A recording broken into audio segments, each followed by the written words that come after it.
Welcome back to the workshop. Today we're looking at my latest creation, Puzzle Box 4. If you remember back to my video on the Works Pegasus, this was the scrap mahogany that my friend had given me in addition to some oak and the Works Pegasus. My friend unfortunately passed away in March, and so because I told him I would make a puzzle box out of it, I decided to make it in memory of him.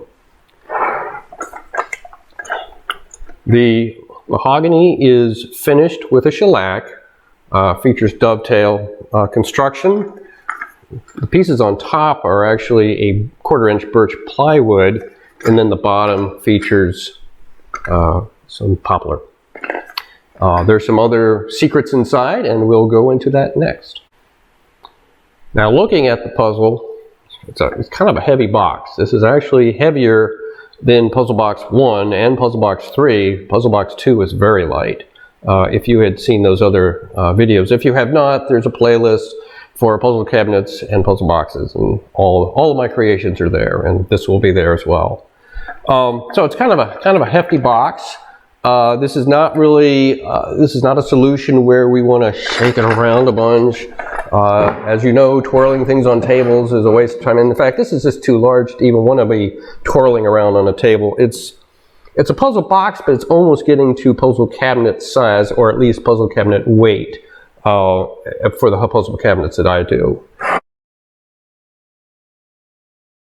As with several of my puzzle creations, I give them to some testers first before presenting a video, just to see how the general public will do with them. And this includes woodworkers, as well as just people who have no background with puzzle boxes or woodworking, to try them out, to kind of see how people approach the puzzle, how they solve the puzzle. And so in doing that, I created a certain way for people to get in, but there's actually two ways to get into this puzzle. And so when you look at the top, you've got these two pieces. They move. This one moves a little bit. This one doesn't move at all. And so the hint for this is actually on the back.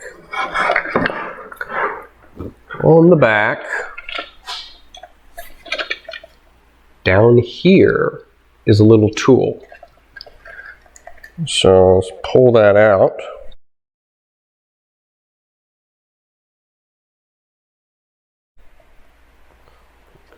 Comes right out. This is a little, my favorite little tool. It's a little piece of there we go. Little piece of a metal hanger. Actually goes in the hole, and there's a magnet holding it in up there. So bring the puzzle around. Let's find the right side.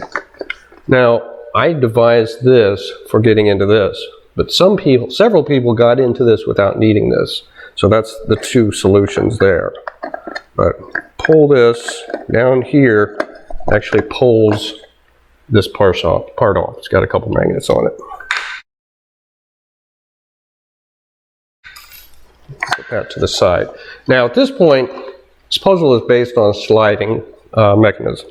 This being the slider, and you have to slide it back and forth in order to get into the puzzle. And so you have to slide it one way, do something, slide it the other, and keep going. So I sort of call this the slider. And so at this point, you see there's a keyhole in there, and there's kind of an obstruction or something else. Slide it this way, you've got a panel, but the panel doesn't do anything. So slide it back, this key has to be removed. It's got a magnet on one end. There's a magnet on the other end, and so if you take that magnet, put it back in, and line it up just right, slide it back. It doesn't do it the first time sometimes, because every opposing magnet always has a little bit of attraction somewhere. There we go. Open it up, and you've actually, see this is popped open. And so that needs to be removed. And if you notice, the hinges here are not attached to this. And there's a reason for it. I'll go into that in a little bit. take that obstruction back out, and now you have the key.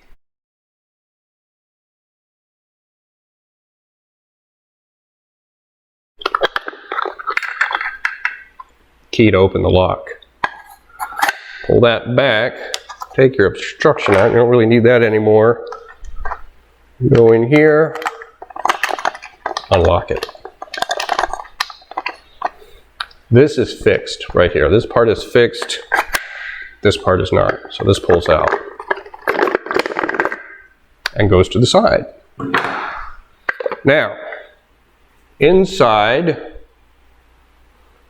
there are some Hanayama puzzles.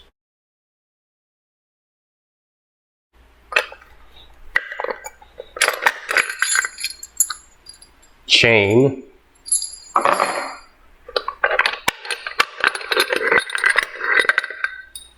star,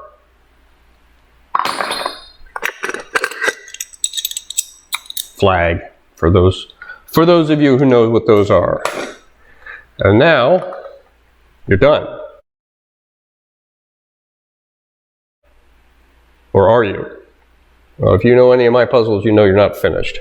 And if you look inside, you can kind of assume you're not finished because there's something going on down there. So there's a bar down here. Pull that out. It has magnets on both sides.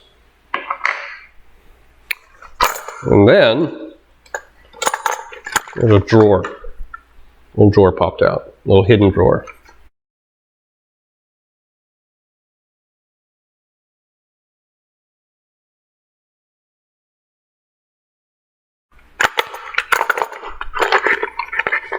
So that comes out. Put this back. Little drawer. We have twist and valve. And then you get to the back and you've got my name card. And so that's how you know you've got to the end of the puzzle. Now, talking about this part, the panel that's attached is actually, there are hinges, but they're not attached with screws in the traditional sense. These are actually magnets, little magnets that you can buy at any hobby big box store. And what it is like a stack of 4 or 5 shoved down into the screw holes. Now I had made screw holes and tried to attach this, but in the confines of the box, it would have rubbed up against the side. And I couldn't have this edge rubbing up against the side, and it wouldn't even open. So it worked better with the magnets, and it just attaches right on there into spot. And if you have the key locking it in place, it shouldn't just open.